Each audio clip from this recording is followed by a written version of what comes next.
안녕하세요. 반갑습니다. 강사 고정욱입니다. 기사로 알아보는 10월 보험 업권 전망. 이번 달엔 또 어떤 기사들에 우리가 주목해야 될지 살펴보도록 하겠습니다.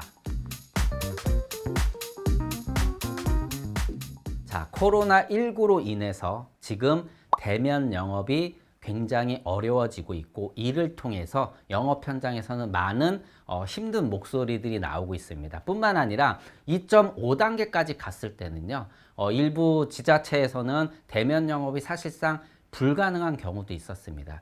결국 비대면으로 영업하는 방식이나 이런 것들을 확대하기 위해서는 규제를 완화할 필요가 있다라는 업계 목소리들이 커지고 있고, 금융위에서는 이를 좀 적극적으로 반영한다라는 얘기를 하고 있습니다. 뭐 간단하게 우리가 고객분들한테 꼭 알려야 할 주요 사항을 사람이 알리는 것이 아니라 뭐 음성 봇을 통해서 전달한다거나, 또는 뭐 설명에서 굉장히 중요한 부분도 우리가 체크하고 넘어가고 덧글 쓰기로 넘어가게 하는 부분들도 비대면으로 좀 더 간소화하면서도 정확하게 체크할 수 있게, 이것이 저는 현장에서 매우 좋은 효과를 발휘할 수 있다라고 생각을 합니다.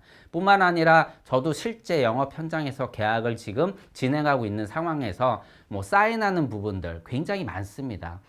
이런 것들이 꼭 소비자들한테 좋은 쪽으로만 이어질 수 있다, 저는 그렇게 생각하지 않고 있기 때문에 이러한 부분들에 있어서는 기술을 잘 도입을 해서 간소화하면서도 소비자 권익 보호도 제대로 챙길 수 있게, 그리고 설계사분들의 컨설턴트 분들의 영업 효과도 좀 높일 수 있는 방향으로 좀 바뀌었으면 합니다. 이미 금융위에서는요, 한 번 꼭 만나야 된다라는 이러한 제도를 좀 완화해서 만나지 않아도 된다라는 방향으로 확대를 한 상황이지만, 현재 이러한 코로나19로 인한 상황이 지속적으로 좀 어려움을 주고 있고 장기화될 수 있기 때문에 이러한 부분을 좀 더 확대하겠다라는 입장을 밝히고 있습니다.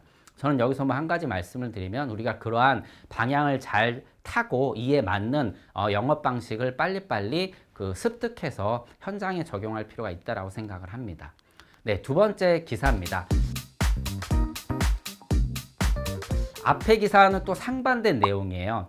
자, 여기서 매우 중요한 포인트가 좀 있는데요. 비대면 영업에 대한 어떤 규제에 대한 어려움, 그리고 현재 코로나19로 인한 굉장히 보험 산업의 어려움을 호소를 하고 있지만, 실제 상반기에는요, 생손보사의 어떻게 보면 수입 보험료가 늘어났습니다. 그런데 이 늘어난 부분들을 우리가 제대로 확인할 필요가 있다는 거죠. 결국 어디서 늘어났냐면은 사이버 보험이라든가 언택트로 판매할 수 있는 고객분들이 결국은 비대면으로 가입할 수 있는 보험 시장이 늘어났다는 것입니다. 자, 퍼센트테이지로 따지면요, 무려 2%가 상승을 한 회사도 있다라고 합니다. 뭐 2%가 작게 느껴질 수 있겠지만 굉장히 큰 수치죠. 결국 많은 소비자분들이 과거의 방식이 아닌 결국 비대면 방식으로 보험을 가입하는 비중이 엄청난 속도로 늘고 있다는 겁니다. 특히 여기에 어떤 소비자들이 지금 들어서고 있냐?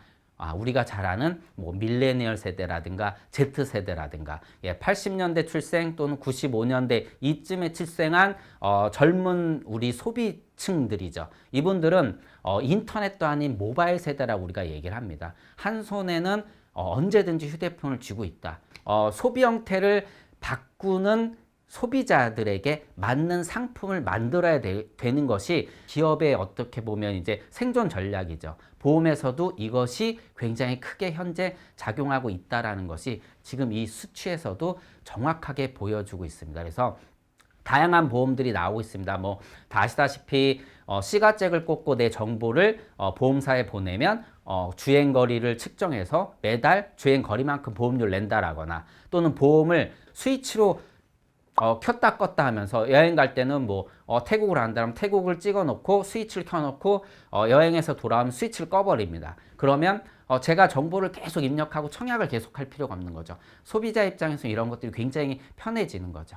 이러한 소비자의 편의성과 또 정보에 대한 어떤 주고받음을 그냥 모바일로, 이러한 시스템으로 할 수 있는 그러한 보험 상품들이 결국은 시장에서 선택받고 있다는 것이고, 이것이 결국은 보험 시장의 어려움을 헤쳐나가고 있는 돌파구로 작용을 하고 있다는 것입니다.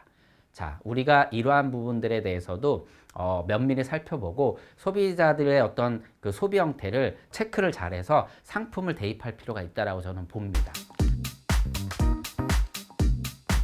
자, 세 번째 기사입니다.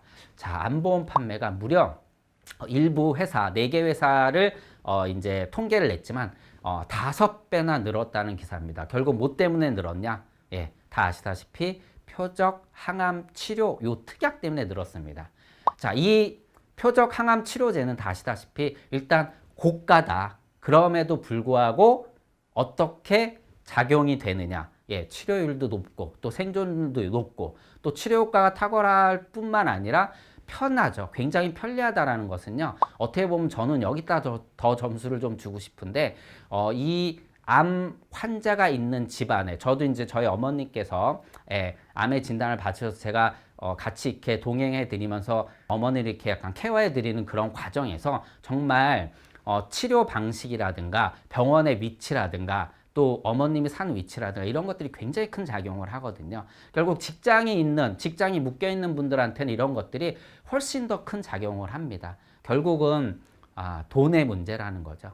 그래서 우리가 암 보험금을 설정을 할 때 일반적인 암 치료비보다 더 중요한 게 이런 경제적 부담금인 거고요. 이러한 경제적 부담금에는 여러 가지가 있겠지만 치료 방법도 굉장히 중요한 역할을 하고 또한 우리가 경제적 손실도 여기에 이제 덧붙여서 컨설팅을 하게 됩니다. 다 그렇게 하고 계실 텐데 일부 제가 이제 이러한 데이터들을 보면서 업계 이제 후배들과 이야기할 때 저한테 이런 얘기를 하는 경우도 있습니다. 어차피 암 진단을 많이 넣으면 되는 거 아니냐. 그렇게 설정하면 되는 거 아니라고 얘기하지만 영업하고 컨설팅은 또 다른 부분이 분명히 있습니다. 새로운 특약들, 새로운 그 상품들을 업계에서 개발하는 것은요, 결국은 새로운 것이 소비자들한테 전달이 잘 되고요. 결국 우리는 이러한 것들을 이용을 해서 영업 현장에 활용할 필요가 분명히 있다라고 보고 있고요. 당연히 이러한 마케팅 방식 또는 마케팅 효과가 결국은 시장에서 전달됨으로써 이러한 굉장히 높은 매출, 판매고를 올렸다라고 보고 있습니다. 결국 이러한 것들을 활용할 필요가 있고요. 그래서 저는 늘 말씀드리지만 새로운 상품 또 트렌드 이런 것들 우리가 빨리빨리 습득을 해서 어떻게 영업 현장에 적용을 할까 이런 것들을 우리 뭐 컨설턴트 분들뿐만 아니라 매니저분들 또 업계를 이끄시는 분들이 집중해야 될 부분이라고 저는 뭐 감히 이렇게 말씀을 좀 드립니다. 자, 정부 고령 친화 금융 환경을 조성한다. 당연히 그럴 수밖에 없겠죠. 세계 경제의 화두는 가장 큰 것이 바로 고령화입니다. 이 고령화를 통해서 저성장 국면으로 들어선다. 결국 가동연한 나이가 증가가 되고요. 또 경로 우대의 나이 이것이 이제 상향 조정된다라는 것을 그것에 맞춰서 금융 상품들이나 금융 환경에서도 이를 받아들여야 된다라는 것입니다. 네, 당연한 얘기고요. 그에 맞춰서 정부도 그 기준을 조정하는 거에 맞춰서 금융시장도 조정해 갈 수밖에 없는 거고요. 저희한테는 어떻게 보면 기회가 되겠죠. 뭐 예를 들어서 과거에 뭐 아팠던 분들, 유병자분들이 보험을 가입할 수 없었는데 이 시장이 확대가 되면서 저희가 많은 소비자를 보험 고객으로 받아들일 수 있었던 것처럼 고령 가입자들의 보험이 제한돼 있던 것이 열리면 또 저희한테는 조금의 또 기회가 되지 않을까라고 생각을 합니다. 그래서 이러한 상품들을 지속적으로 지금 만들고 있고요. 이걸 이제 적극적으로 출시할 겁니다. 그래서 그러한 흐름을 보고 우리가 과거에 어떻게 보면 나이 때문에 연령 제한 때문에 컨설팅에서 어려움을 겪었던 분들한테 이러한 부분들을 전달해 드림으로써 새로운 고객을 또 우리가 맞이할 수 있다라고 생각을 합니다. 뭐 다양한 금융시장에서의 여러 가지 내용들을 제가 같이 적어놨는데 읽어보시고 소비자분들한테 뭐 전달하시면 도움이 될 내용이고 저는 이제 보험 쪽 관련 시장 관련해서의 내용만 좀 전달해 드렸습니다. 마지막 기사입니다. 맹견보험.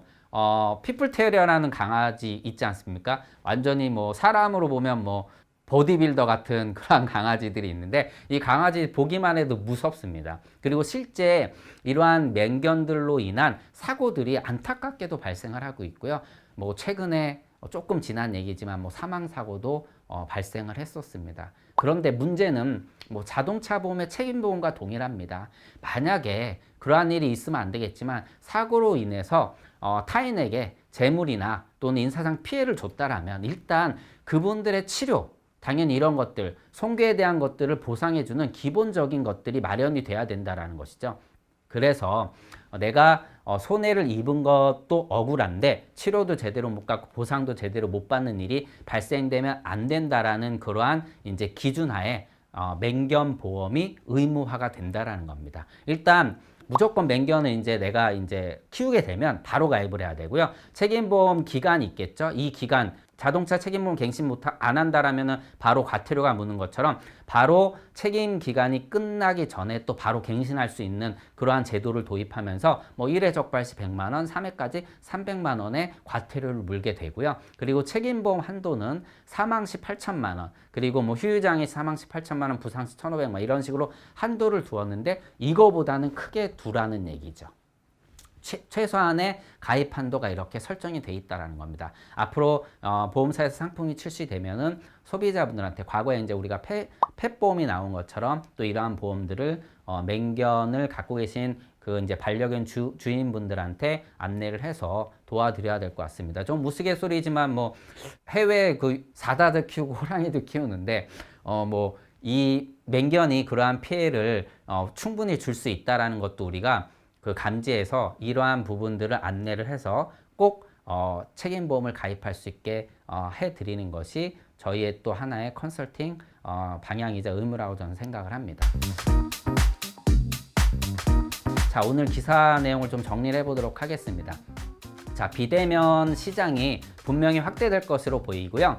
뭐 규제 샌드박스를 통해서 다양한 방식으로 지금 보험 상품의 가입 방식을 확대를 하고 있습니다. 그에 맞춰서 우리가 상품의 변화 그리고 시장의 변화를 습득해서 영업에 활용할 필요가 있다고 보고요. 그리고 분명히 비대면으로 영업하는 방식이 확대가 되면서 상품의 구조들이 많이 바뀌고 있습니다. 이 부분 또한 우리가 습득을 잘 하고요.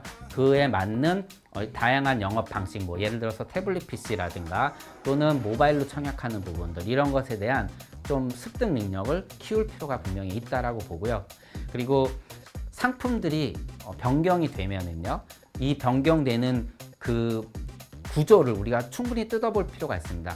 예, 특약이 왜 나왔느냐, 이 특약을 그러면 나왔다면 이걸 어떻게 영업에 활용할 수 있느냐, 이를 잘 활용을 한다면 영업 효과를 굉장히 높일 수가 있는데 안보험이 그렇게 늘어난 이유는 이 표적 항암제 특약 때문인 거고요. 이런 것들이 나온다면 요거를 잘 활용할 수 있는 방법도 우리가 충분히 습득해서 영업에 적극적으로 활용할 필요가 있다고 보고 있습니다. 그리고 고령화를 통한 어떤 제도적인 변화에 맞춰서 보험시장의 상품들도 금융 쪽도 이제 제도 완화가 같이 된다라는 것이죠. 그래서 과거에 가입할 수 없던 고령의 인구들이 보험시장으로 좀 더 들어올 수 있는 것이 길이 확대됐기 때문에 이 부분도 잘 체크해서 영업에 활용하셨으면 하고요. 마지막으로 맹견보험, 과태료 300만 원. 이거보다 더 중요한 게 혹시 모를 사고로 인해서 타인에게 피해를 입혔다면 그분들의 적극적인 보상이 되도록 맹견보험을 들게 했기 때문에 의무적으로 가입을 해야 되기 때문에 이 부분도 잘 알려서 맹견을 갖고 있는 고객분들의 혹시 모를 피해를 줄어들이고 또 영업에 또 활용할 수 있는 부분까지 전달을 통해서 갖췄으면 합니다. 자, 오늘 기사는 이렇게 정리를 하고요. 힘찬 또 한 달 되시기 바랍니다. 고맙습니다.